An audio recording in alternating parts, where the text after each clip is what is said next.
She posted our private argument on social media, asking her followers, "Am I right, or is he crazy?" I voted "You're right" in the poll. Then I posted the receipts in the comments. The silence from her end was deafening. I, 31 male, thought Brooke 29 and I had something real. 2 years together, engaged for 3 months. Wedding planning was in full swing. Then last Thursday happened. Started with a simple disagreement. She wanted to invite her friend, Trent, to the wedding. The same Trent who'd been sliding into her DMs for months with heart emojis and "you deserve better" messages whenever we had the smallest disagreement. I said I wasn't comfortable with it. "Brooke, you're being controlling. He's just a friend." Me, a friend who messages you at 2 a.m. asking if you're happy with that guy? "You went through my phone?" Me, you left it open on the counter with his message notification showing. She stormed off to the bedroom. Whatever, thought we'd talk it out later like adults. Nope. 20 minutes later, my phone starts blowing up. Friends texting, "Dude, you seeing this? Check Instagram." There it is. A whole story post with screenshots of our texts, selectively edited of course, titled "When Your Fiancé Shows His True Colors." The post, "Ladies, I need your honest opinion. My fiancé just told me I can't invite my childhood friend to our wedding because he's uncomfortable. This friend has been there for me through everything. Am I crazy for thinking this is controlling behavior? Vote below." Poll options. "You're right, that's toxic. He has a point." Within an hour, 89% voted she was right. Comments flooded in. "Red flag alert. Run girl, run. My ex started like this, ended with full isolation." She'd turned our private relationship issue into content, into entertainment for her 3,400 followers. I sat there for maybe 10 minutes, just staring. Then I voted. Clicked "You're right, that's toxic" on her own poll. But I wasn't done. Went to the comments. Posted from my account. "Hey everyone, fiancé here. Since we're sharing, here's the full context Brooke left out." Attach screenshots. Trent's 2 a.m. message, "You up? Just thinking about you. You deserve someone who appreciates you." Her reply, "Thanks babe, rough night with him again." Trent, "I'm always here for you. Always have been, you know that." More messages of him calling her beautiful and saying I didn't deserve her. Then the kicker, screenshots from 3 weeks ago. Brooke to her friend Macy, "Trent's been so sweet lately. Sometimes I wonder what if, you know? Girl, you're engaged." Brooke, I know, just wedding jitters, probably." Posted it all. Every receipt. Caption, "The childhood friend she's defending. Still think I'm controlling? Or just a guy who recognizes when boundaries are being crossed? Thanks for coming to my TED Talk." The comments section exploded. Her followers started changing their tune fast. Brooke called within minutes, screaming, "Take it down now." Me, "Why? We're sharing our relationship online now, right? Just adding context to your poll." "This is different. This is private." Me, "And our argument wasn't? You're embarrassing me. You literally asked 3,400 people if I was crazy." She hung up. Then the text started rolling in. "Brooke, if you don't delete that, I'm done." "Already done. You ended us when you posted our business online. You're destroying my reputation. You destroyed our relationship for Instagram engagement." Update 1. Woke up Friday to chaos. Brooke had gone nuclear overnight. New post. "The manipulation runs deep. He's now trying to turn everyone against me by twisting things. Classic narcissist behavior. I'm heartbroken, but I see clearly now." She'd blocked me on everything. But her best friend Jules, who never liked how Brooke treated me, sent me screenshots. But here's where Brooke messed up. She started lying. Actual, provable lies. Posted, "He's been controlling my social media for months. Made me block male friends." Really? I had screenshots of her Instagram following list from literally 2 days ago. 312 people she followed. At least 50 were dudes, including 3 ex-boyfriends. Posted that screenshot. Weird how I controlled her social media, but she still follows all these guys? She claimed, "He monitors my location 24/7. Posted a screenshot of her location sharing settings. She had mine on. I never had hers. Actually, she tracks me. I don't even have her location, but sure, I'm the controlling one." Then she made the fatal mistake. Posted, "He's threatening to leak intimate photos if I don't take down my posts." That's when I knew she'd lost it. We'd never even taken photos like that. She was straight up lying for sympathy. Time for the nuclear option. Created my own post. Not a story, a full grid post. Since my ex-fiancé wants to make our relationship public entertainment, let's be thorough. Swipe for receipts. Slide 1, her original post. Slide 2, the full text conversation she edited. Slide 3, Trent's thirsty messages. Slide 4, her responses encouraging him. Slide 5, her lie about me blocking people with proof. Slide 6, her lie about location tracking with proof. Slide 7, her claim about intimate photos. Slide 8, text from her to me from a month ago. We've never even taken pics like that. We should be more adventurous. Caption: when someone turns your relationship into content, lies for sympathy, and plays victim after getting caught emotionally cheating, maybe the real red flag was mine for not seeing this sooner.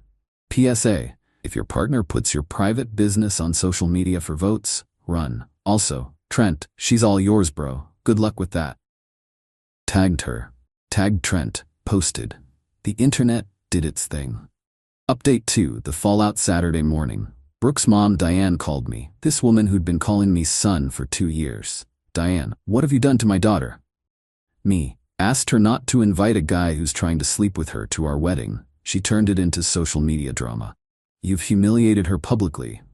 She posted our argument online first. I just provided context. Take it down immediately. She's getting horrible messages. She wanted public opinion. She got it.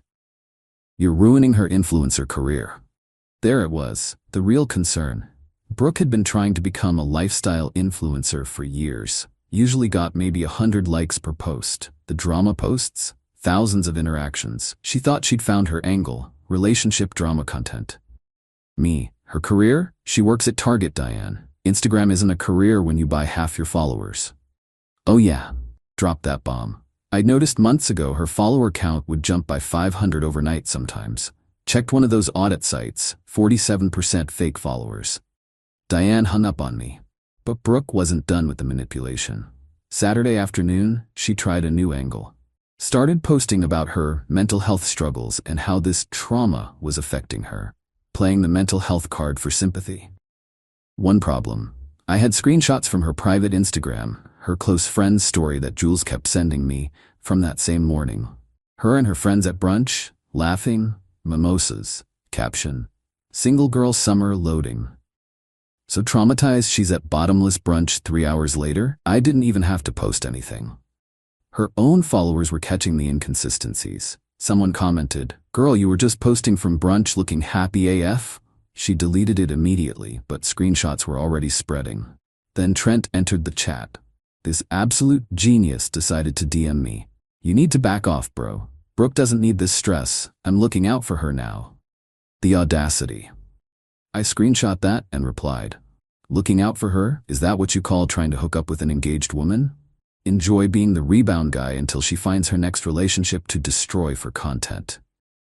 He tried to call me, didn't answer. He texted, "You don't understand what you've lost." Me: I lost someone who turned our relationship into a reality show. I'll survive. But the best part was yet to come. Update 3 Sunday. Brooke made a crucial error. She went on her friend's podcast to tell her truth. 45 minutes of her painting me as controlling, manipulative, and toxic. Said I was financially controlling because I managed our wedding budget spreadsheet. Said I was emotionally abusive for asking her not to discuss our sex life with her friends. Said I isolated her from people, meaning Trent. Here's the thing about podcasts: they're evidence. I sat down Sunday night and created the most comprehensive response. A Google Doc, called it "The Truth, a Fact Check," and made it public. Section 1. Financial control? Screenshots of our budget where she had full access. Her Venmo history showing she spent freely. The spreadsheet was her idea because she wanted to track everything. Screenshots of her texts. "You're so good with money. Can you handle the budget?" Section 2. Discussing our intimacy. Her literal Instagram post from 2 months ago, rating our sex life, that I'd asked her to delete. Her group chat discussing detailed things about me. My single text: "Please don't share our intimate details with your friends." Her response: "Stop being such a prude." Section 3. Isolation. Photos from the past month. Her out with friends 12 times. Me, home alone in most of her stories those nights. Her girls' trips, 3 in the last 6 months. My controlling response to each. Have fun, babe. Section 4. The Trent timeline. Every flirty message over 6 months, her response is encouraging it, her telling friends she was keeping options open. The time she met him for coffee and told me she was at work, 15 pages. Receipts for everything. Posted the link everywhere. Her podcast appearance, comments, Twitter, Reddit, everywhere her drama had spread. The podcast host actually called me. Dude, is all this real? Me? Every screenshot, every date stamp, everything. Him? We might need to take the episode down. Me.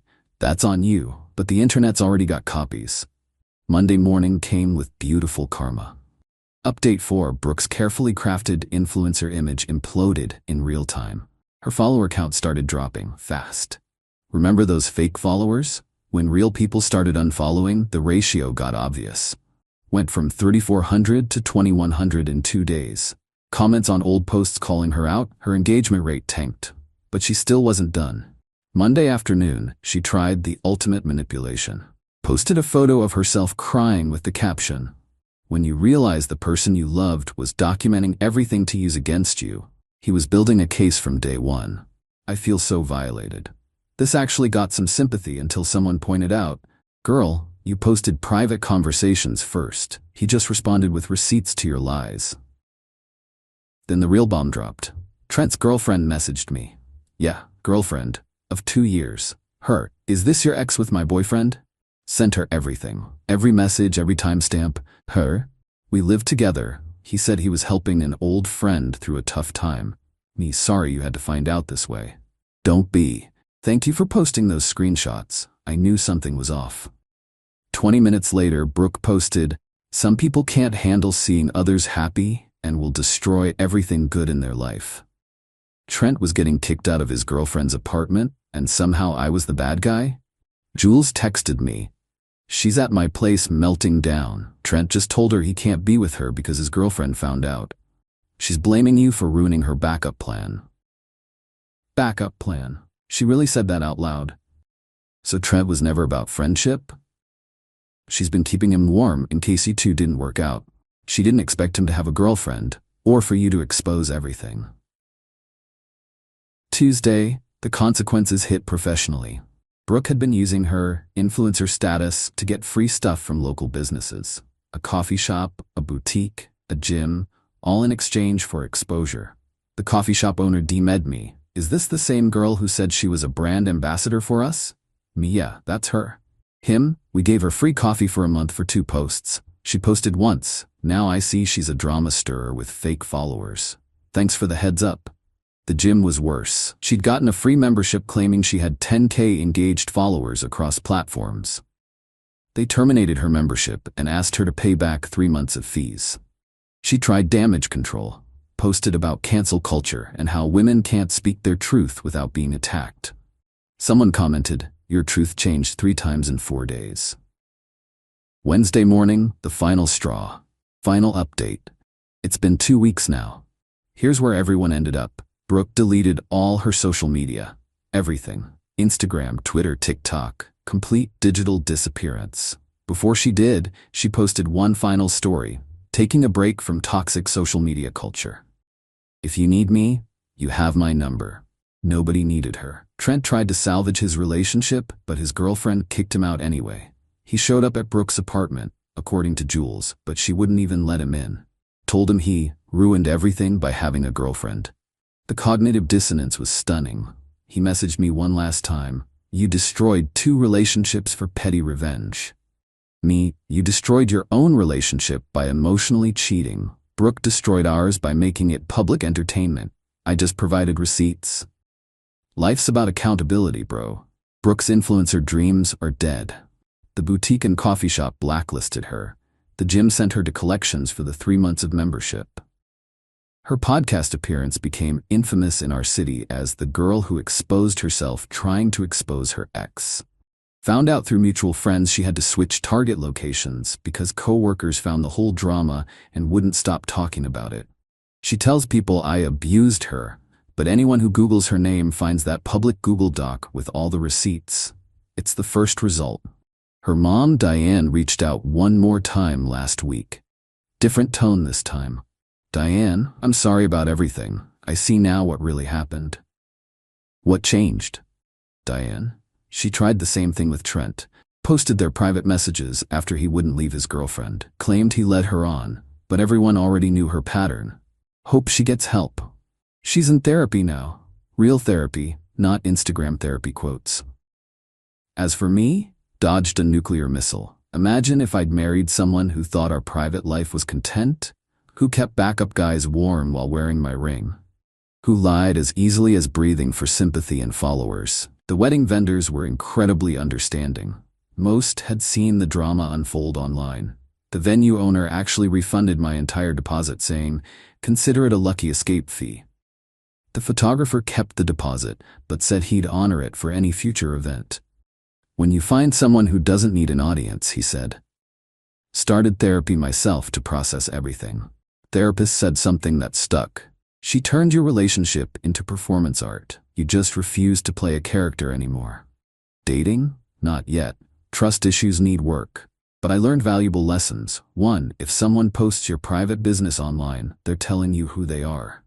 2. People who keep backup options aren't ready for commitment. 3. Fake followers usually mean fake personality too.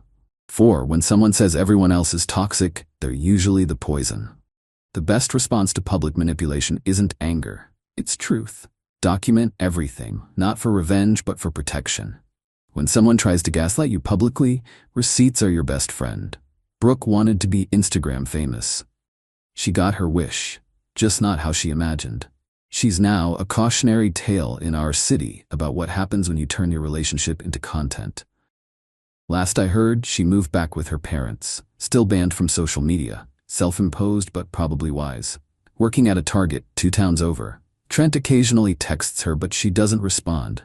Guess he's not attractive without the forbidden element. Me? I'm good. Better than good. Free. Living in my apartment without worrying about what might become a post. Dating apps are hilarious now. Matched with someone who said, "Wait, are you the guy with the receipts?" That was legendary.